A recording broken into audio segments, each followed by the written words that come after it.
I'm going to talk about what we know about uncertainty.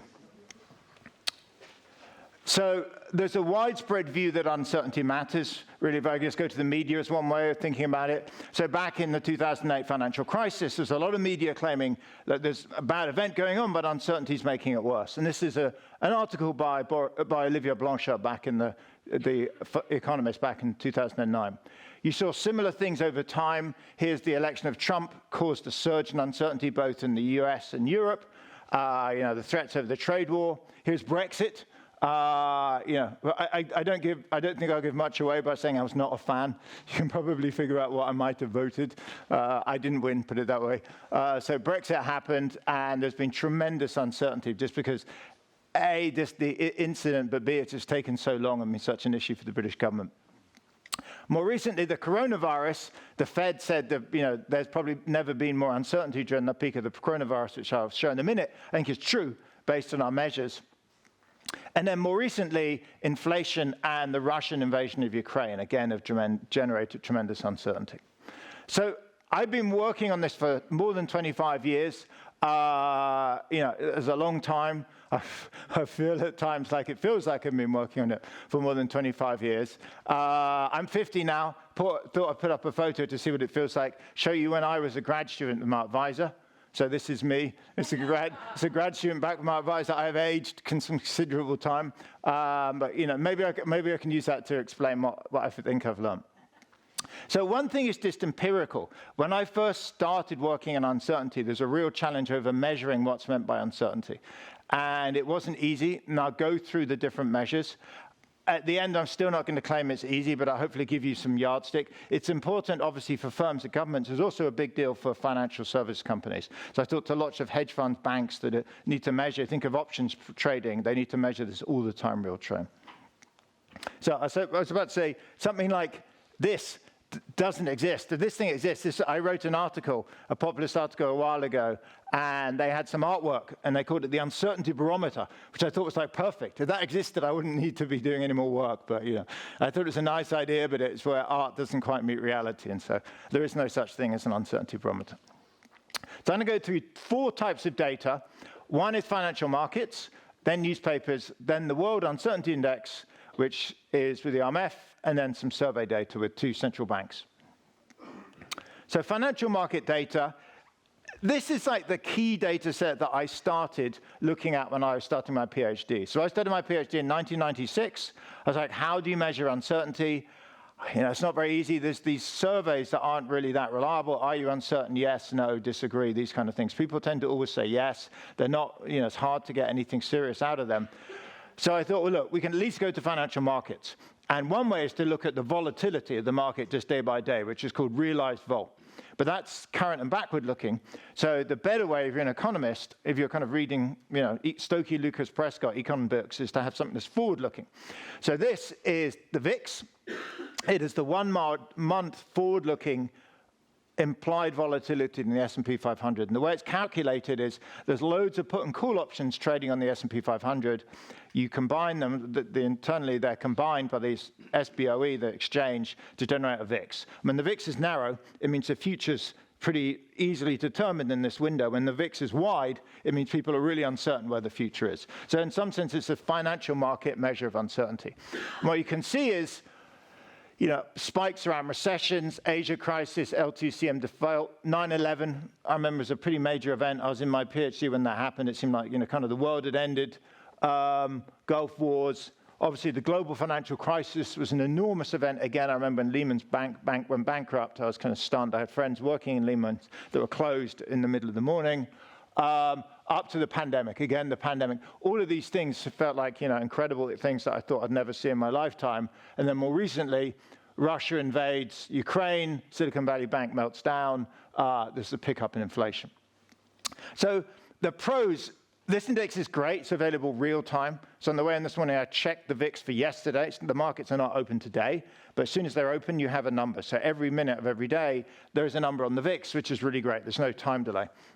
It also goes back to 1990. It's great.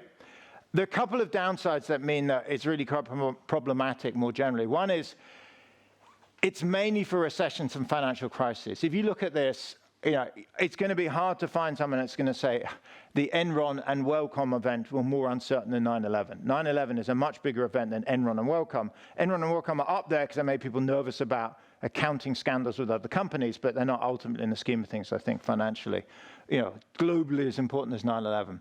So it's very financial and kind of economy focused. In fact, another indicator of it we'll come back to, the level right now is 17. That's below the long-run average. So according to the VIX, we are in relatively certain times. On other measures, I show that's not the case, but if you believe the VIX, we're below average, which seems kind of surprising.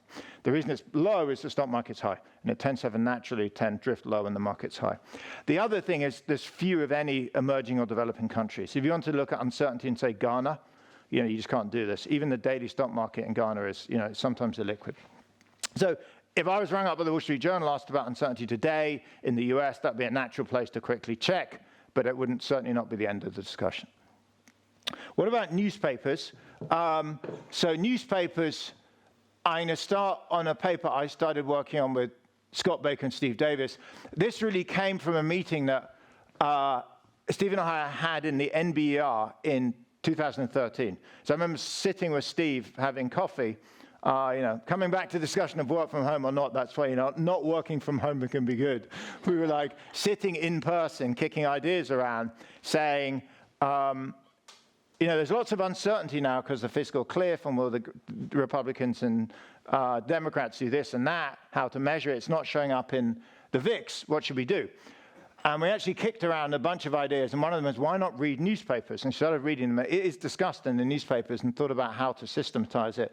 So with Scott Baker, we developed this index called the Economic Policy Uncertainty Index, which I'll show you on the next slide. It's actually relatively simple in execution, really very simple. But it seems to have worked. It's kind of like the proof is in the pudding. We put up a website on the right that data is now being used by Bloomberg, Haver, Reuters, and it's been widely used by lots of banks, investment companies. I come across banks all the time and hedge funds and people are using this data. So on the right is the global index. We have data for about 40 countries. We GDP weight them to generate the global index. And this goes up and down, up during the pandemic. Note here, the average was 100 before 2010. We're now at about 220. So unlike the VIX, this global policy uncertainty index is telling us that we're about twice as uncertainty as prior to 2010. And to be honest, I kind of believe this more. But again, we can discuss, and it's a personal viewpoint, but this looks slightly more sensible to me. So how do we do it? We use, for the basic primary indicator, we take 10 leading US newspapers, New York Times, Wall Street Journal, USA Today, etc., and we search on, do they have articles that mention economy and economic, one of 6 policy words, and uncertain. We don't use the word policy, because policy turns out not to be a great word, because there's lots of things on like insurance policy, or fourth down rush policy by the Green Bay Packers, or it's my policy today. It just doesn't work very well. You tag way too much. So this works pretty well. If those 3 words are in an article, you can pretty guarantee it's on something to do with government policy. We divide the count in each month by the count of all articles.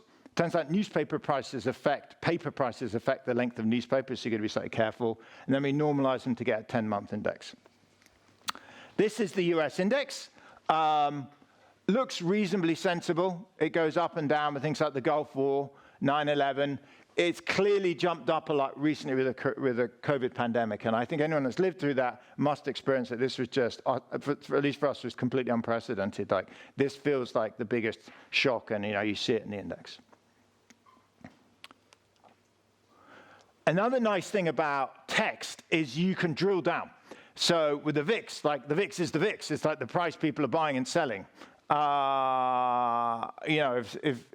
Marison buys something I can't tell why she's paying this amount for it. She obviously is going long or short, but that's the only information that's in it. The nice thing about newspapers is you can also say, look, you meet the EP and U terms, but let's drill down into that set of terms and find out what else they're talking about. And one way we do it is say, look, are they also talking about fiscal topics? So in the article, do they also mention tax, spend, budget? Are they also talking about health? Do they mention health, hospital, nurse, health insurance, etc.? And what you can see here is to pick on the health index, that surged during the pandemic, as you'd expect. So there's a lot of health uncertainty during the pandemic. A number of hospital chains in the US actually almost went bankrupt. US hospitals make their money off elective surgeries. So they don't make their money off giving a COVID shot, they make their money off people coming in to, have an arthroscopy on their knee or whatever it is. So there's a lot of uncertainty there. The only other period you see it pick up is in elections. There's a debate about the Affordable Care Act and a lot of, prescription D. Otherwise, health uncertainty is low.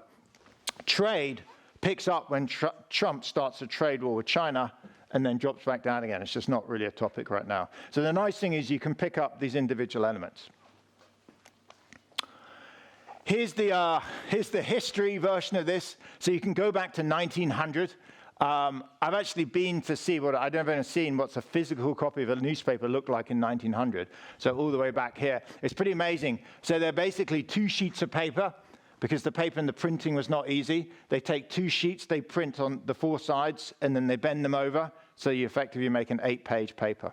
So you have 2 sheets, and you're bending them. That's 1, 2, 3, 4, 5, 6, 7, 8. So they're basically 8-page papers for quite a while here. They're pretty good on news because they had the telegram.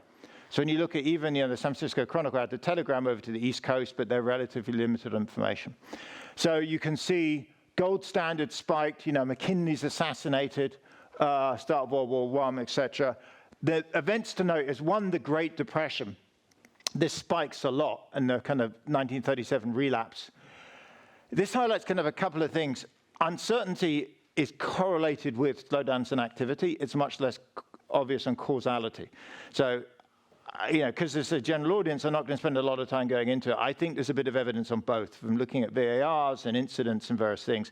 There is some impact of uncertainty slowing stuff down. Firms get cautious, consumers get cautious, but there's some reverse causality in reverse. And maybe we can talk about it in the break, but I think it, to be honest, goes a bit of both ways. It's maybe even a feedback system.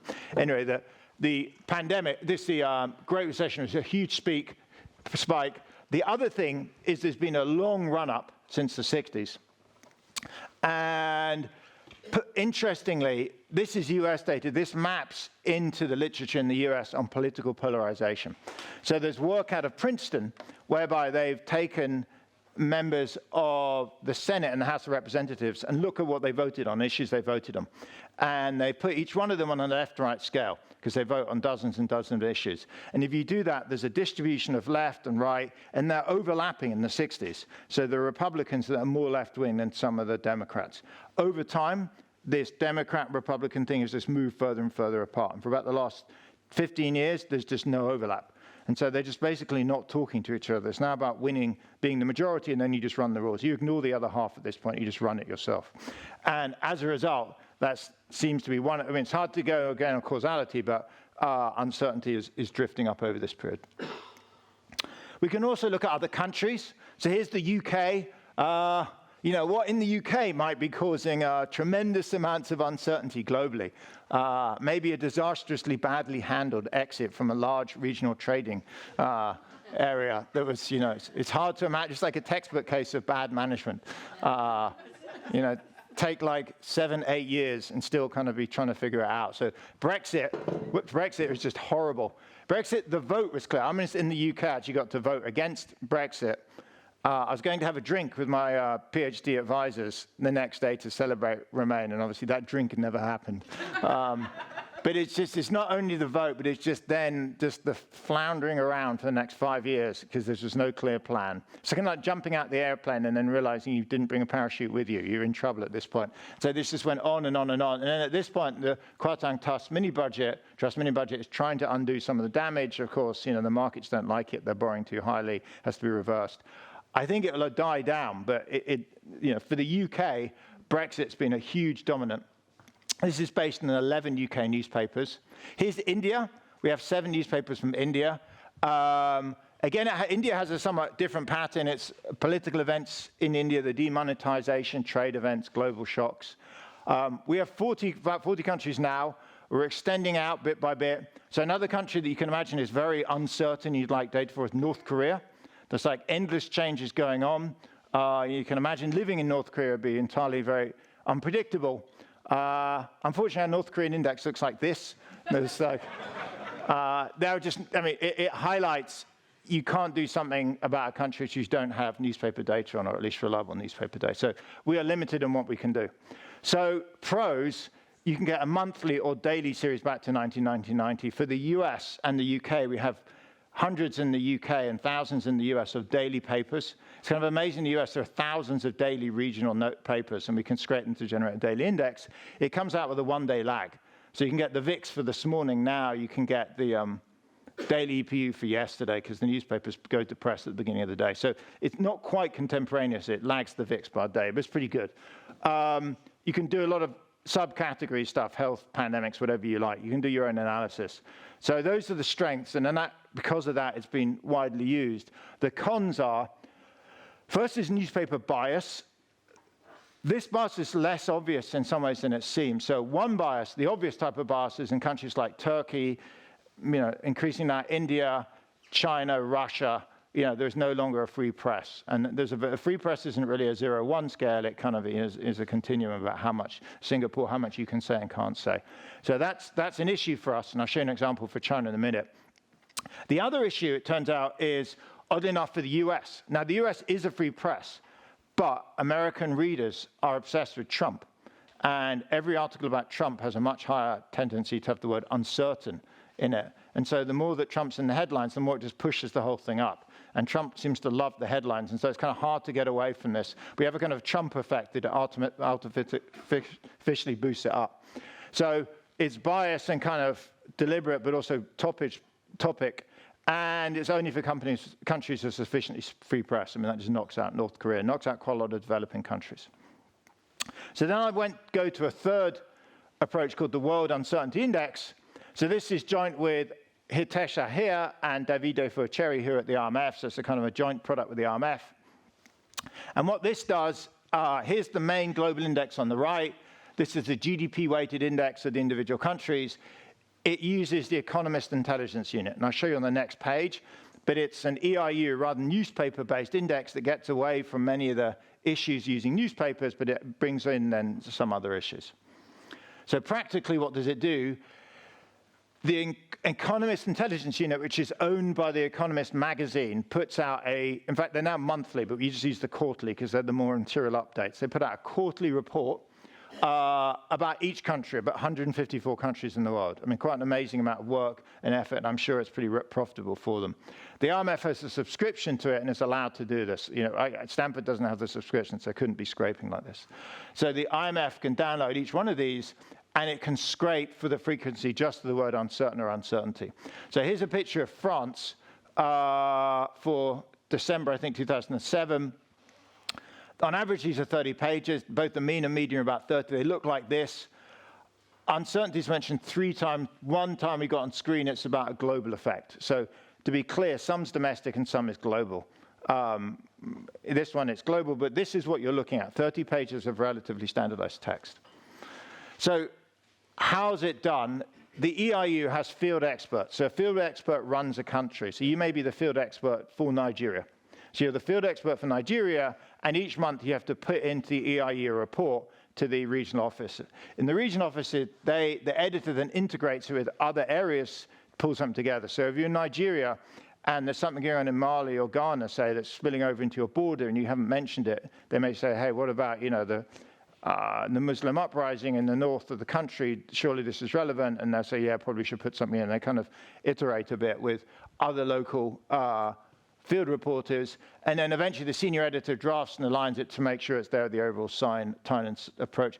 Amazingly, this has been pretty consistent for decades. We interviewed this guy called John Ferguson, who's working now back to the 90s. Because, yeah, that was my time when I was at the EIU. That was the way it's done. I don't know before then, but certainly from the 90s onwards, it's been stable. So the pros, you can compare across countries with a standardized process. And it's written by experts. It's kind of important. It's not written by journalists to, solicit clicks. When I talk to journalists, their metric, for better or worse, is how many times people click on their article. So sometimes they put like outrageous titles on articles that aren't not remotely outrageous because they know people are going to click on it and it's fly around Twitter. So there isn't that incentive here because it's just you're being sold to like multinationals, foreign firms, investors. These are people that just want the truth basically unvarnished. So in that sense, it's better. The downside, there's only one report per quarter, so it's a pretty limited body of text. So it's like a better measure, but it's very noisy. That's the problem. So it's not ideal for one country. And it's available with a one country lag. They put it out, the March one may not come out till August. So you're waiting for a lag on it. To show you an advantage of a pro, here's China.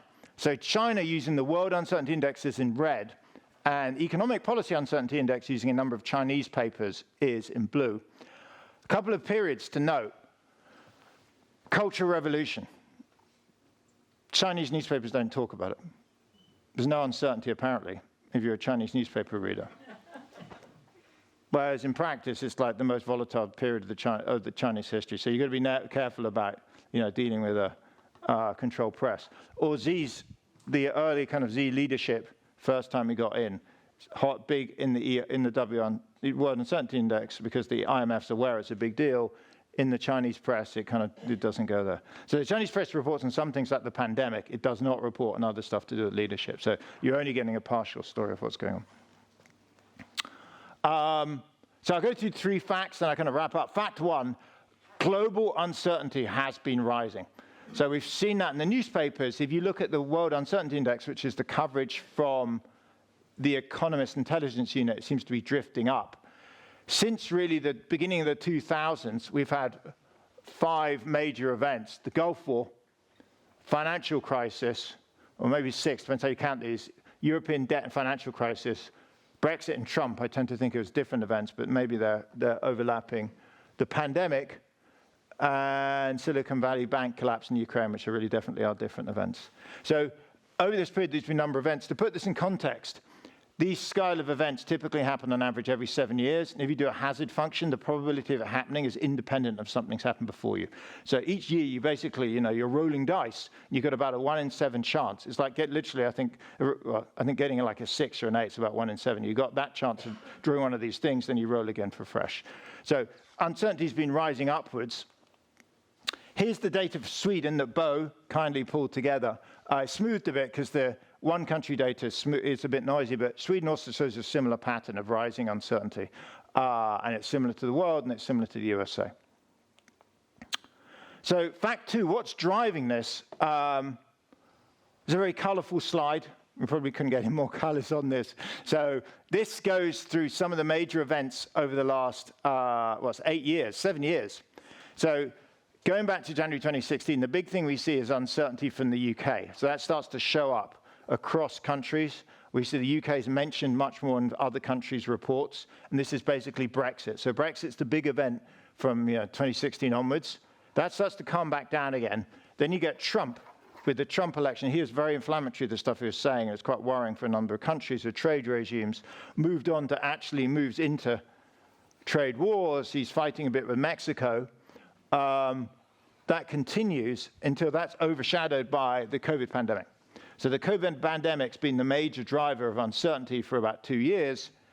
And then finally, at this point now, with the Russian invasion of Ukraine, this has been the thing that's driving much of what's going on. So over the period, if you looked at the level, it's kind of high, but the components are shifting in and out. Third fact is there's variation across countries. So I've been focusing, I guess, everyone here, so Sweden, Britain, America, everyone, I guess most people live, typically sit in this bucket. Advanced countries, we have a lot of uncertainty. If you go to emerging, particularly lower income countries, this goes up. Why? Well, their political system's less stable. So they're more at risk as coups, revolutions. Their neighbors having a coup, stuff spilling over, assassination attempts are far higher, we've seen in the last 2-3 weeks. And they also tend to be more concentrated economies. So if your big product is copper or oil, then you're very sensitive to commodity price exchanges in the way that you're not. If you're Sweden, you're much more balanced. So fact 4, country source of global uncertainty varies a lot. So I start with the US. So we look at every time the word uncertainty comes up, we look at what share of times the word uncertainty is in the same sentence as an American word. So an American word means any of the presidents, Obama, Bush, Trump, the White House, the Federal Reserve Bank, USA, America. You can look at it, and it's a reasonably clear list of what they are. you notice it's running at about 5-6% on average. So occasionally American activities is picked up in global. These are reports like you're reading reports from Myanmar and New Zealand, etc. And they'll mention America explicitly in it. Going, until you get to what I will call the orange period, Trump. So without any mention of why that might be colored orange. So this is the Trump era. Under the Trump era, it roughly doubles. It's about 10% higher. So under this analysis, you could read it as Trump's increased uncertainty over domestic policy is flooded. This is global data, by the way. So this is actually global data excluding the US. So the rest of the world has seen its uncertainty, according to the WI, go up by about 10% a year because of Trump. Because he's so unpredictable that spills over more generally. Here's Britain, my homeland. Up till 2016, nobody basically cared about us. I mean, it just didn't matter. I hate to say it, Sweden is probably just a flat line everywhere. It's a lovely place to go on holiday, and people love to claim they have Swedish ancestors, but you don't, for better or worse, you don't tend to rock the world in terms of, at least bad stuff. I don't know, Björn Borg and ABBA, and, who knows what's in this, but Britain is just, there's nothing. I don't know even what that is, actually. That's probably something to do with the royal family, I suspect. But anyway, it was nothing until the Brexit vote. This was this amazing day in Parliament. I don't know if you remember, they had 7 votes on Brexit. It was a really weird democratic thing. They voted and voted and voted, thinking, well, by the time we've voted on the 6th, they'll be so desperate and tired and needing to go to the toilet, they'll vote yes on the 7th. They didn't. They just didn't pass it. So that was very chaotic. And it looked like there was all these types of Norway Plus and Canada Minus and Shenzhen Double Minus. It was all kind of all weird plans. None of them really came to pass. Eventually, some kind of Brexit thing slumbered out of the soup, and we had a Brexit deal, and then there was this disastrous Brexit. Britain's time, I think, is passing in terms of generating confusion. Here's Russia. I could not bring myself to put up a Russian flag, so I had pictures of tanks instead. I just didn't think it was suitable to have a flag. But if you look at Russia, there's the global financial crisis, which you know about, which was connected to the collapse of LTCM. Then really 3 invasions. First Crimea, then Eastern Ukraine, Crimea, and the attempted invasion of the entire of Ukraine. This has generated quite substantial global uncertainty. These numbers are pretty high. So this is quite damaging for the uncertainty effect it's generated global. So finally, survey data. I've been working with 2 groups. One with the Bank of England. It's called the Decision Maker Panel. So we have groups of, a number of different groups of folks up at Nottingham University in the middle of England. They recruit firms from what's called Amadeus. You could, for example, do it in Switzerland. You have the full registry of public and private companies. We take every company with 10+ employees and ring them up. We get a pretty good coverage. I think something like 40% agree to be in the panel, of which every month something like 30% agree for that month. We have very high coverage overall. And we send them about a 5-6 minute quick question. One of the questions I like a lot is the sales question. So we asked, looking 1 year ahead, what will be the lowest change in sales revenue? And they put in a number. This example company's put in 0%. What will be a low? What will be a middle? What will be a high? What will be the highest change in sales revenue? Because it's an electronic form, these numbers should be increasing. And having interviewed firms who've been doing this for years now, companies can basically do this. This isn't that difficult. They're kind of thinking through scenarios. We then ask them on the right, follow up. We feed these numbers through here and say, so what would the lowest likelihood be of realizing about 0%? What would the likelihood of realizing about 3%? What would the likelihood of realizing about 5%? We set it up such that they add up to 100%. We're basically forcing them to create a 5-bin distribution. Having done this, when you do census, you have piece of it, something like 80 to 90% of people can do this. So, explain in a minute. You'd need smart, educated people to do it, but most people can do this. If you look at who's answering these questions, they're mainly CFOs, CEOs, financial people. If we have, typical firm here is 100 employees, we're getting the top 1 or 2 people. They're numerate enough to be able to fill this kind of stuff up. It's not that hard, so they can fill these surveys up. We do the same thing in the US with the Federal Reserve Bank that feeds into the FOMC, very similar concept. So what do we find? So first thing, here's the US Fed data. You find if you plot these percentiles out, the pandemic, the thing you see is the 50th essential tendency drops a bit, but the big drop is on the very left tail. So the pandemic was an era where not so much everyone expected sales to go down, but there's a very high risk of an extremely bad left tail event. So there's very, very much left tail risk during the pandemic.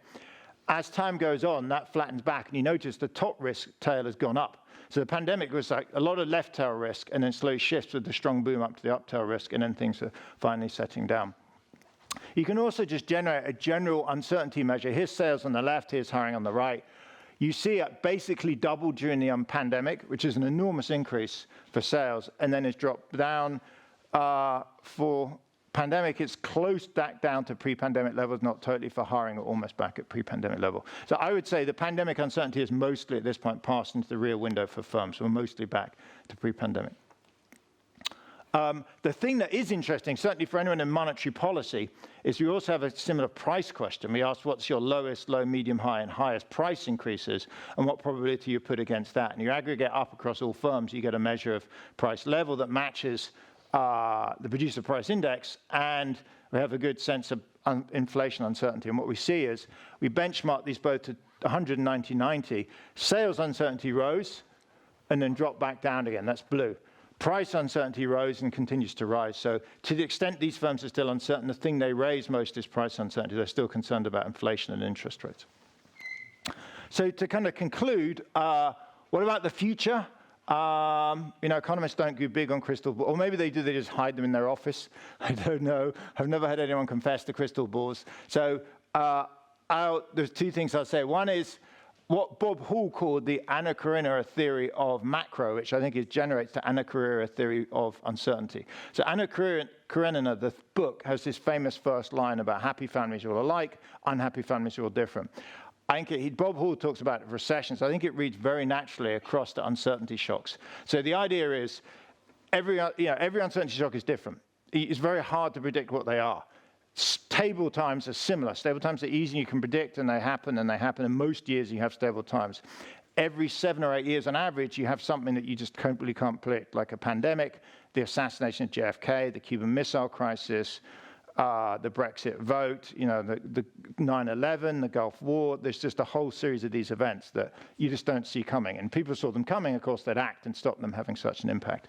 So a lot of it for uncertainty is measuring at real time, trying to be aware, and just being realistic that it's hard to predict these things in advance, otherwise they never would have happened, we'd stepped in front of them.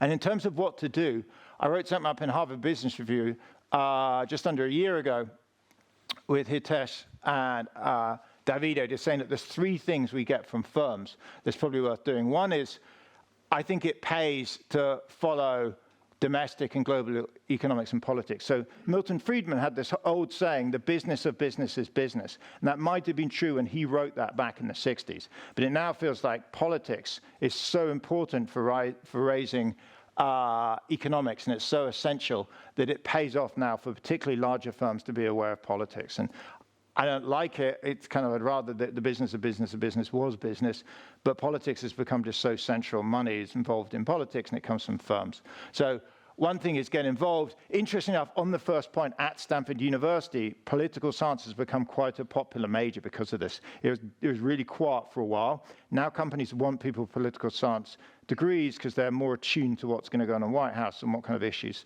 may come up. Second is pay for flexibility. We were talking about this earlier, that,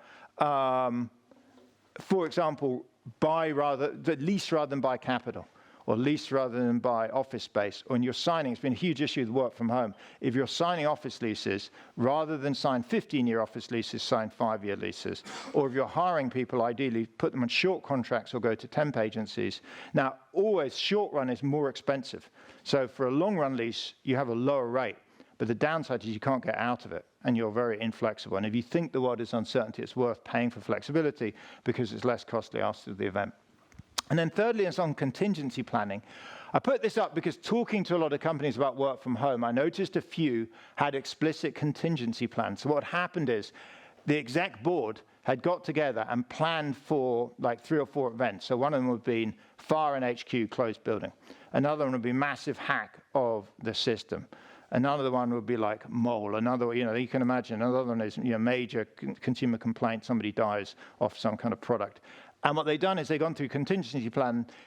On the downside, that's time consuming. It's really time consuming. It takes up a bunch of CEO and exec time. So you have to pay for it. On the upside, for those firms that did something even vaguely similar at the beginning of the pandemic, they're like, we have this plan of the CEO is burned down. Let's go to that. It's not identical, but we can pretty rapidly shift that. And they get a few weeks extra speed, which turns out to be extremely expensive. So it's kind of like paying for insurance. You pay a small amount all the time, and suddenly it becomes very valuable. I think that matters more as uncertainty stays high. So I end to say, I'll post these slides on LinkedIn. Very happy to share the slides. If anyone wants to use them, I'll just put them up there. They're free disposal, and all the underlying research goes on my academic website. Okay, thanks.